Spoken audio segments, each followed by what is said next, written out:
umuntu nagira inyota aze anywe, kandi unyizera imigezi y'amazi y'ubugingo izatemba iva mu nda ye. Ngaho utekereza uyu muntu uyoborwa n'isanzure, we imigezi ahinduka isoko y'imigezi itemba iva mu nda ye. Tekereza uwo muntu mugahura, uwo muntu mukabana, uwo muntu mugakorana, ariko ukaba utazi ko mu nda ye harimo imigezi y'amazi y'ubugingo. Ibyo bintu ukaba utabizi.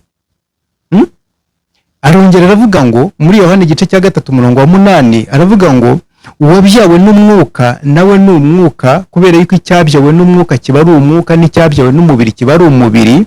Ariko aravuga ngo nk'uko umuyaga uhuha aho ushaka ukerekeza aho ushaka, ukaba udashobora kuba wahamenya, ngo bene uwo muntu nuko nguko amera. Muzasome igitabo cya Yohana igice cya 3:8 ngo umuntu wabyawe n'umwuka ngameze nk'umuyaga, nk'uko umuyaga uhuha ukaba udashobora kumenya aho uvuye nawe urimo kwerekeza, ngo bene uwo muntu niko ameze. Umuntu uyoborwa n'isanzure, umuntu uba mu buyobozi bw'isanzure. Uwo ni Yesu wabivuzeho. Tekereza umenye, ikiganiro kuri Mizipa Oreli TV, mutegurirwa kandi mukagezwaho na Jean de Dieu Ntezikimwe. Ndongeye kubasuhuza, ni mugira amahoro. Ndagarutse rero mu isomo rya kabiri rifite umutwe uvuga ngo imitegekere y'umubiri n'imiyoborere y'isanzure. Imitegekere y'umubiri n'imiyoborere y'isanzure. Ntatinze reka mpite ninjira mu isomo. Aha ngaha ushobora kwibaza ngo ninde utegekwa kandi ninde uyoborwa. Birumvikana yuko ari umuntu w'imbere cyangwa se roho. Roho ishobora gutegekwa n'umubiri cyangwa se roho igategekwa n'isanzure. Ubushakashatsi bwagaragaje ko abantu baba mu butegetsi bw'umubiri bakunda ibintu bifatika no kubaho ubuzima bugaragarira bose, aho bumva bari ku rwego rwo hejuru. Urugero nko kwamamara, ubutunzi, gukomerwa amashyi, gushimagizwa n'ibindi, mbega by'ako kanya.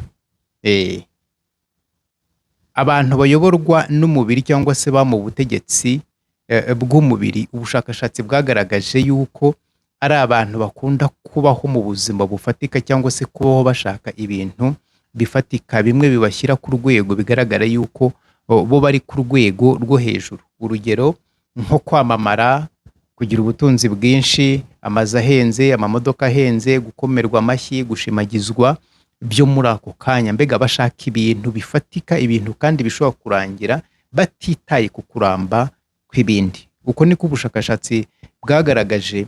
Noneho mu gihe abayoborwa n'isanzure cyangwa se abayoborwa n'umwuka, nimvuga isanzure wumve umwuka, mu gihe abayoborwa n'isanzure bo batita ku bintu bifatika, ntabwo baharanira ibintu bifatika, ahubwo bareba ibintu bidafatika. Urugero nk'amahoro, urukundo, ibyishimo, ubumwe, gufasha abandi, ubugwaneza, kwiyoroshya. Mbega ni ibintu bidafatika birenze ibyo wabasha kurebesha amaso. Urumva iyo mvuze isanzure ni ibintu bidafatika cyangwa se ni mu isi y'umwuka. Hahandi iyo uvuze umuntu ni umuntu w'imbere, noneho ariko hakaba n'umuntu abantu babona, umuntu abantu babona ari we bahamagara, ari we bakorana nawe. Ariko ibyo bintu byose bikorwa n'umuntu w'imbere, ari we uyoborwa n'isanzure, ari we ugira imitekerereze, ari we ugira ibyifuzo, noneho agakuramo ibifite umumaro, akaba ari byo akora. Hari igihe rero umuntu uteye gutyo, ariko n'ubundi ibyifuzo by'umubiri cyangwa se umubiri we ukaba ari wo umutegeka, ugasanga ubuzima bwe bwa buri munsi ibyo arwana nabyo ni ugushaka bya bindi bifatika bituma abantu bamukomera amashyi cyangwa se akaba icyamamare. Uko niko ubushakashatsi bwagaragaje. Noneho rero hari iby'umubiri utegeka. Iby'umubiri utegeka ni ibiwunezeza. Urugero imbaraga, ubutunzi, icyubahiro, gushimagizwa, kwamamara. Ibyo ni iby'umubiri utegeka.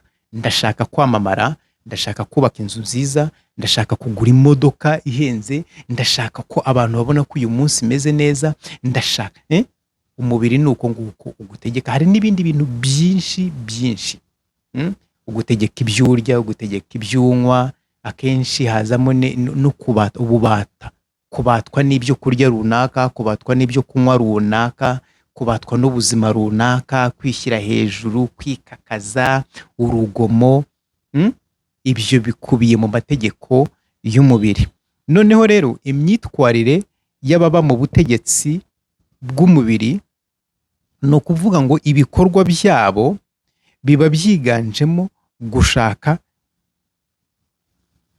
ibyo babasha kubona, ibyo babasha kuryaho, ibyo babasha gukoraho, ibizamura amarangamutima yabo, no gufata ibyemezo ku bintu bishobora kumufasha muri uwo mwanya hatitawe ku ngaruka z'igihe kirambye. Imyitwarire y'abantu baba mu butegetsi bw'umubiri ni uko bashaka ibyo bashobora kuba baryaho uwo mwanya, ibyo bashobora kuba bakoraho, gukomerwa amashyi muri uwo mwanya, ibizamura amarangamutima yabo, ndetse bakaba bafata n'ibyemezo bahutiyeho bagendeye ku byo barimo gushaka, batitaye ku ngaruka z'igihe kirekire zishobora kuba zava muri ibyo umubiri urimo kubategeka. Ahangaha nshobora gutangamo ingero z'abantu baba mu butegetsi bw'umubiri, nk'imibonano, sex, gukora sex. Ibyo ngibyo urabyumva ugasanga abantu babaswe nabyo, kuko umubiri urimo urabibasaba, urimo urabibategeka kubikora, ariko bakanabikora batitaye ku ngaruka zishobora kuvamo z'igihe kirekire. Ibyo ngibyo murabyumva cyane.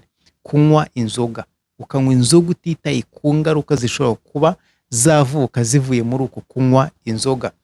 Over speed, gutwara nk'imodoka cyangwa se gutwara ikinyabiziga ugakoresha umuvuduko urenze ukenewe, kugira ngo abantu babone ko urenze, babone ko urenze, uzi gutwara imodoka, uzi gutwara ikinyabiziga ari wowe urenze. Nyamara wakora ibyo ukabikora utitaye ku mpanuka wakora, ukangiza ikinyabiziga n'ubuzima bwawe bukahasigara. Urugomo, kurwana, ukarwana utitaye ko ushobora gufunga ubuzima bwawe bwose. Gusuzugura abantu, ukabaho usuzugura abantu, ukagira ngo warabaremye, ukagira ngo urabaruta. Hari n'ibindi bintu byinshi umubiri ugutegeka. Abantu baba mu butegetsi bw'umubiri uzababwirwa n'iyi myitwarire bagira. Noneho rero imitekerereze y'abo bantu bashyira imbere inyungu zabo gusa, impongano ku bibanezeza, no gushaka kugaragara cyangwa se kugera ku gasongero ko gutsinda isi muzengurutse ibona. Imyitwarire cyangwa se imitekerereze y'abo bantu ni uguharanira, ni ugushyira inyungu ze imbere gusa, nta kindi. Impongano cyangwa se reka nkoreshe ngo gutanga ruswa kugira ngo agere ku cyo ashaka, kugira ngo agere ku bimunezeza, cyangwa se kugira ngo abashe kwinezeza, no gushaka kugera ku gasongero ko gutsinda, success, kugera kuri success isi imuzengurutse ibirimo kubona, kumva afite inyota yo kugera hejuru, aho ati ndashaka kugera kuri iki ngiki. Iyo nyota ayifite ku kiguzi cyose byamutwara, ku kiguzi cyose byamusaba, akumva afite iyo nyota. Iyo mitekerereze abantu batuye cyangwa se abantu bayoborwa, bategekwa n'umubiri cyangwa se baba mu butegetsi bw'umubiri, iyo mitekerereze niyo baba bafite. Rero baba bitaye gusa ku by'aka kanya, batitaye ku gutsinda kurambye. Ni ukuvuga ngo bita ku by'aka kanya, ariko ntabwo bita ku nsinzi irambye. Fulfillment, nko kugira amahoro y'umutima, kugira ubuzima bwiza, kubana neza n'abandi, kwiyoroshya, gukoresha ukuri, kuba inyangamugayo. Ibyo ni ibintu biherekeza umuntu akabasha kurambana nabyo igihe kinini. Ibyo ngibyo ntabwo baba babyitayeho. Mu gihe kuyoborwa n'isanzure, umuntu uyoborwa n'isanzure yita cyane ku bifite agaciro gahanitse, urugero nk'urukundo, amahoro, ubunyangamugayo, ibyishimo, ubugwaneza, gufasha abandi, kwihuza, mbega n'ibindi bintu ashyira imbere ni ukwihuza n'isi, cyangwa se kwihuza n'isanzure ariyo si itagaragara, akagendera no ku mahame y'ukuri. Ibyo ni byo umuntu uyoborwa n'isanzure, umuntu uyoborwa n'umwuka cyangwa se ubaho ubuzima bw'umwuka. Ikintu kimushishikaza cyane ni ugushaka ibintu bidafatika bifite agaciro karenze nk'amahoro, ubwenge, impuhwe, urukundo. Byose nari maze kubivuga. Noneho ikirenzeho akihuza n'isi itagaragara, akihuza na universe kandi akagendera ku mahame yayo y'ukuri. Ubutunzi arabukeneye pe, ariko ntabwo ari bwo bw'ibanze. Uyu muntu uyoborwa n'isanzure nawe ubutunzi arabukeneye, ariko kuri we ntabwo ari bwo bw'ibanze. Imyitwarire rero y'uyu muntu ni uko ibikorwa bye bya buri munsi byibanda ku gushaka amahoro no gukura mu mitekerereze, kandi ibyemezo bye bishingira ku byifuzo by'igihe kirambye kuruta umunezero w'aka kanya wiganjemo kwikunda. Imitekerereze cyangwa se imyitwarire y'uyu muntu, ibikorwa bye bya buri munsi, ibimuranga ni uko yita ku gushaka amahoro no gukura mu mitekerereze, kandi ibyemezo bye bigashingira ku byifuzo by'igihe kirambye kuruta ku munezero w'aka kanya ushingiye ku kwikunda gusa. Imitekerereze rero y'abantu bayoborwa n'isanzure. Imitekerereze y'abantu bayoborwa n'isanzure, ubushakashatsi bugaragaza yuko umuntu uyoborwa n'isanzure aba yumva yabaho ubuzima butarangwamo kwikunda, ahubwo agaharanira ubunyangamugayo no kuba umunyakuri hagati y'isanzure, kandi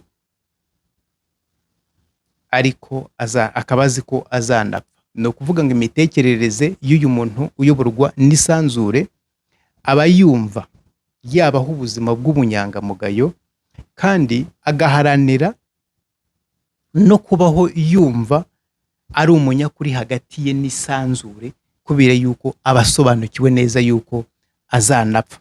Uyu muntu rero azi ko ubuzima buruta ubutunzi, azi ko ariho kuko hariho ibindi binyabuzima. Uyu muntu arabizi, azi ko ubuzima buruta ubutunzi, kandi azi ko ariho kubera yuko hariho ibindi binyabuzima. Azi ko umubiri uruta ibyo kurya. Umubiri muzima niwo uba mu nzu, kandi umubiri muzima niwo ugenda mu modoka nziza. Umubiri muzima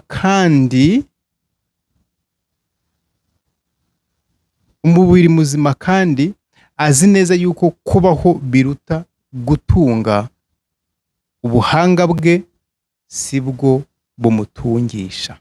Reka ngira ngo ibi bintu birumvikana. Uyu muntu uba mu isi cyangwa se mu isanzure, uyoborwa n'isanzure, azi ko ubuzima buruta ubutunzi, azi ko umubiri uruta ibyo kurya. Mu yandi magambo, ntabwo abatwa n'inda. Inda ntabwo imuyobora, ibyo kurya, ibyo kunywa,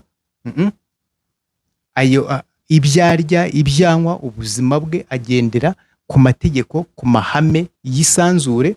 Azi neza yuko umubiri muzima ariwo ubasha kuba mu nzu, umubiri muzima niwo ubasha kugenda mu modoka nziza, kandi azi ko kubaho kwe bishingiye ko hariho n'ibindi binyabuzima, kandi azi ko kubaho biruta gutunga, kandi ubuhanga bwe ntabwo ari byo bimubeshejeho. Ntabwo abayeho ku bw'ubuhanga bwe cyangwa se ku bw'imbaraga ze. Uyu muntu rero aba ashobora kuyobora isi imuzengurutse, abanyamubiri, isi imuzengurutse, ariko we no kumusobanukirwa biragoye. Uyu muntu aba ashobora kuyobora isi imuzengurutse, ariko cyangwa se ndavuga abategekwa, ababa mu butegetsi bw'umubiri, aba ashobora kubayobora, ariko we no kumusobanukirwa biba bigoye. Yesu rero yavuze kuri aba bantu, byanditse muri Yohana igice cya 7 umurongo wa 37 n'umurongo wa 38, aho yavuze ngo umuntu nagira inyota azahonde anywe, kandi ati unyizera imigezi y'amazi y'ubugingo izatemba iva mu nda ye. Umuntu nagira inyota aze anywe, kandi unyizera imigezi y'amazi y'ubugingo izatemba iva mu nda ye. Ngaho utekereza uyu muntu uyoborwa n'isanzure, we imigezi ahinduka isoko y'imigezi itemba iva mu nda ye. Tekereza uwo muntu mugahura, uwo muntu mukabana, uwo muntu mugakorana, ariko ukaba utazi ko mu nda ye harimo imigezi y'amazi y'ubugingo. Ibyo bintu ukaba utabizi.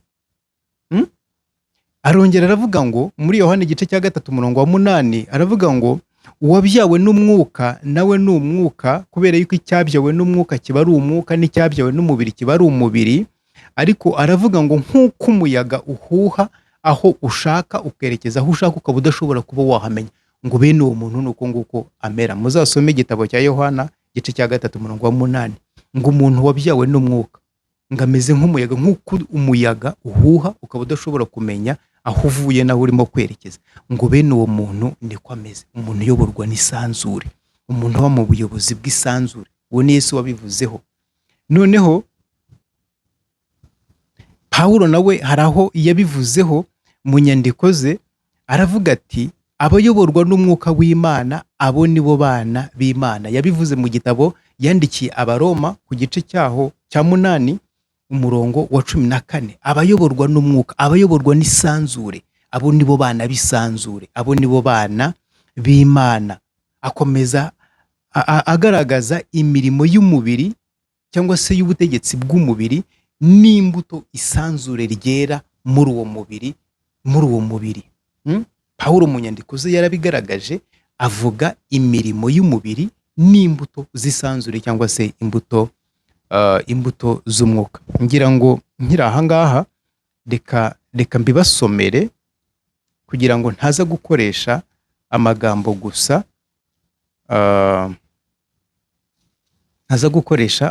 gusa, Abagalatiya ni ibice 5, cyangwa se kugira ngo ntatinda ndahababwiye mugende muhasome. Abagalatiya igice cya 5 umurongo 16 yaravuze ngo imirimo ya kamere iragaragara ngiyi: ni ugusambana, ni ukwiba, ni ukwica, ni urugomo, ni igomwa, ni ukwangana, ni ukuroga n'ibindi bisa gutyo. Muzahasome muzabyumva. Ngarika imbuto z'isanzure, imbuto z'umwuka ni amahoro, ni ubugwaneza, ni ugufasha abandi, ni urukundo, ni ukwiyoroshya n'ibindi bimeze gutyo, ngo kandi abakora bimeze gutyo ngo nta tegeko na rimwe ribahana. Akomeza avuga rero ngo nimuyoborwe n'umwuka cyangwa se muyoborwe n'isanzure. Abagalatiya igice cya 5 umurongo 16 kugera kuri 26 muhasome. Ibyo byose birahari, ntago mbisomye kugira ngo ntaza kubatindira.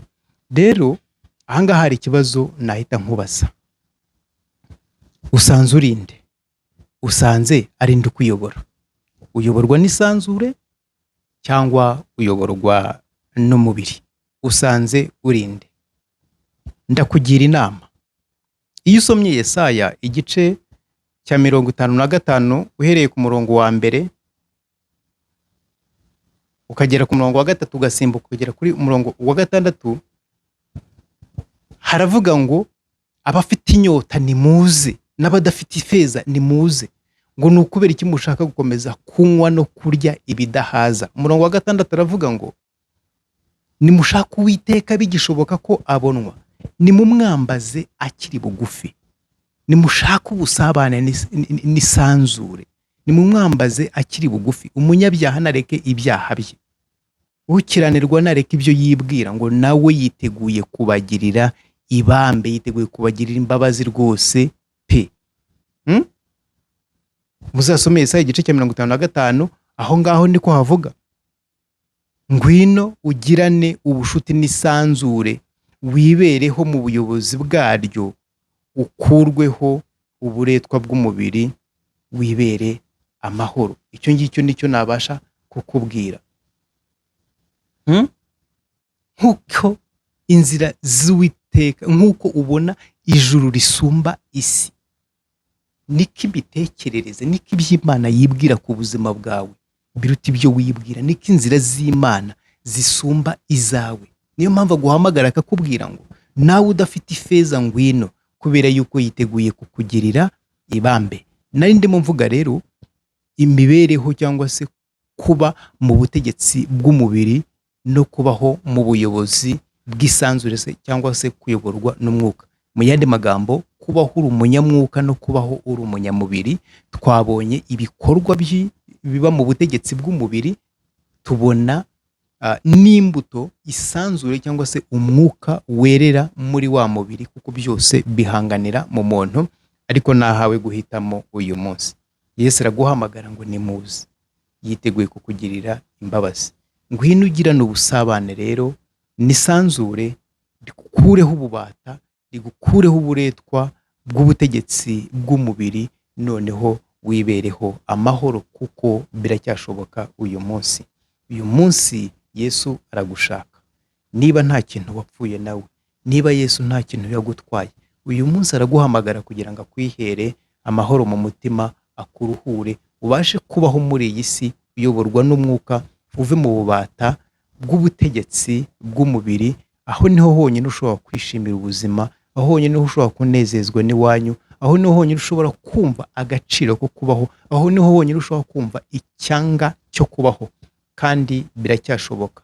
Yabikoreye benshi, nanjye yarabinkoreye.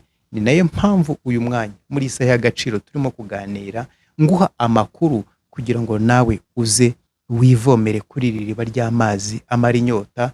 Kandi pe, Imana yakuremye kubera umugambi. Ni nayo mpamvu muri isaha y'agaciro urimo kunyumva. Rero witindiganya, biracyashoboka. Ahari niyo mahirwe ya nyuma wari ufite. Ubasha kubara iminsi umaze yo kubaho, ariko ntabwo uzi iyo usigaje. Ahari uyu niwe munota wa nyuma. Nagira ngo nkubwire ahantu uri. Ufunga amaso yawe muri aka kanya, ubwire Yesu uti, Yesu ndagushaka mu buzima bwanjye. Ngwino unganze, ngwino untegeke, ngwino umpindure, ngwino untabare, ngwino umpindure kugira ngo mbashe kubaho ubuzima bushya. Uyu munsi biracyashoboka. Ni ukuri Yesu kubera urukundo agukunda, kubera impamvu Imana yakuremye. Iyi saha yiteguye kukuvishiriza umucyo mushyashya kugira ngo ubashe kubaho ubuzima bushya, ubashe kubaho wishimye. Yesu yaravuze ngo mbasigiye amahoro, amahoro yanjye ndayabahaye. Ayo mahoro akwiye kuza mu mutwe wawe, ayo mahoro akwiye kuza mu mutima wawe, ukabaho ubuzima budafite ibikomere, kuko Yesu akiza ibikomere. Ukabaho ubuzima bufite icyizere, ukabaho ubuzima bufite intego, kubera yuko Yesu nta muntu n'umwe yohereje mu isi, cyangwa se nta muntu n'umwe Imana yohereje muri ubu buzima adafite ikintu aje gukora, kuko umwana wese uvutse aba ari umukozi mushyashya winjiye mu isi. Nawe rero ushobora kuba utaramenya impamvu uriho. Akaba ariyo mpamvu mu masomo nigishije bwa mbere wigunze ndetse wanze abantu. Nuko utaramenya igisobanuro cy'ubuzima, nuko utarisobanukirwa, nuko utarimenya. Ariko iyi saha, uyu mwanya, nagira ngo nkubwire ngo emera uce bugufi, wemerera Imana igira ikintu ikora mu buzima bwawe gishyashya, kugira ngo ubuzima bwawe butangire bundi bushyashya, ubeho wishimye kandi ubeho ufite amahoro. Imana yumve gusenga kwawe kandi kwakire mu bitabye ijwi ryayo uyu mwanya. Nawe ubona amahoro, nawe ubona ibyishimo, nawe uvirwe n'umucyo, utangire ubuzima bushyashya, maze uhinduke umucyo kandi uhinduke umunyahuri. Abantu bari mu mahoro waharaniye, kubera yuko Imana yacu ni Imana ihindura amateka. Iyabinkoreye nawe yabigukorera. Imana ibahe umugisha.